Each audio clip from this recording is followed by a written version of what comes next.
مگر قربان جائیے تاجدار کائنات کی عظمت پر۔ حضرت آدم بھی ہے، ان پر بھی واجب ہے کہ حضور کی اطاعت کریں۔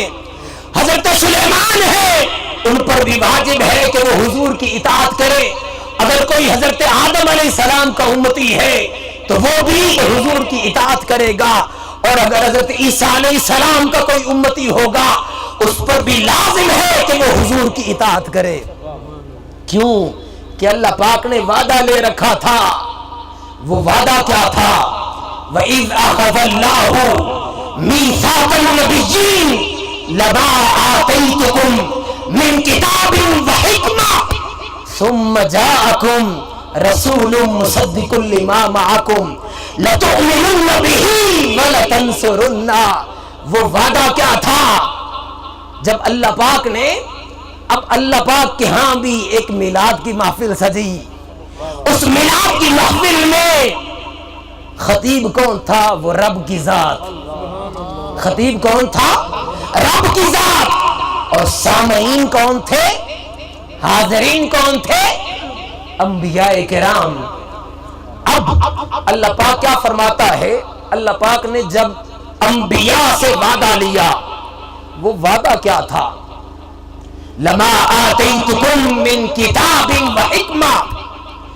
وعدہ یہ لیا کہ جب میں تمہیں دنیا میں بھیج دوں، اور دنیا میں بھیج جانے کے بعد جب میں تمہیں کتاب اور حکمت دے دوں، این اس وقت جب تمہاری حکومت ہو، جب تمہارے امتی تمہارا کلمہ پڑھ رہے ہوں، این اس وقت اگر میرا نبی آ جائے، حضرت محمد صلی اللہ علیہ وآلہ وسلم، اگر وہ تشریف لے آئیں تو کیا کرنا؟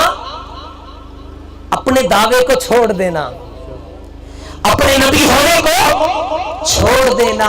کیا کرنا؟ لَتُؤْمِنُنَّ بِهِ وَلَتَنصُرُنَّهُ۔ تم میرے اس محبوب پیغمبر پر ایمان بھی لانا اور ان کی مدد بھی کرنا، یعنی ان کو اپنا قائد ماننا اور خود ورکر ہو کر ان کے پیچھے پیچھے چلنا۔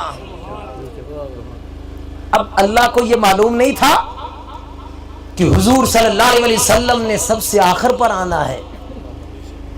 کیا یہ علم میں نہیں تھا؟ ہاں۔ کیا اللہ کو معلوم نہیں تھا کہ حضرت ابراہیم علیہ السلام کے دور میں میرے نبی نے نہیں آنا؟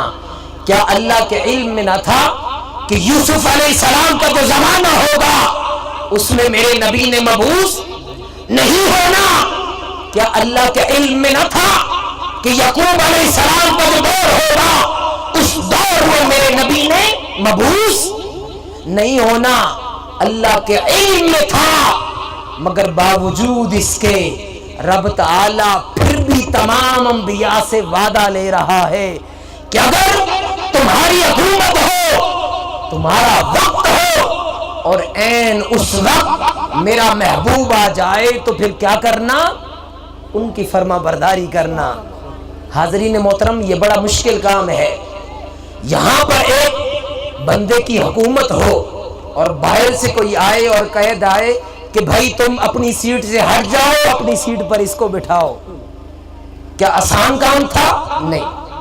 اب آگے چلیے، اللہ پاک نے جب ان سے وعدہ لے لیا، اب وعدے کے بعد اللہ پاک نے کیا ارشاد فرمایا؟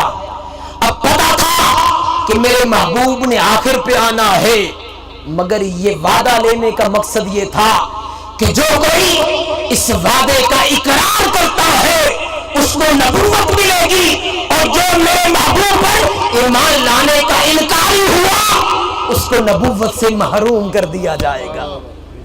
جو حضور پر ایمان لائے گا اس کو نبوت ملے گی، اور جو انکار کرے گا وہ نبوت سے محروم ہو جائے گا۔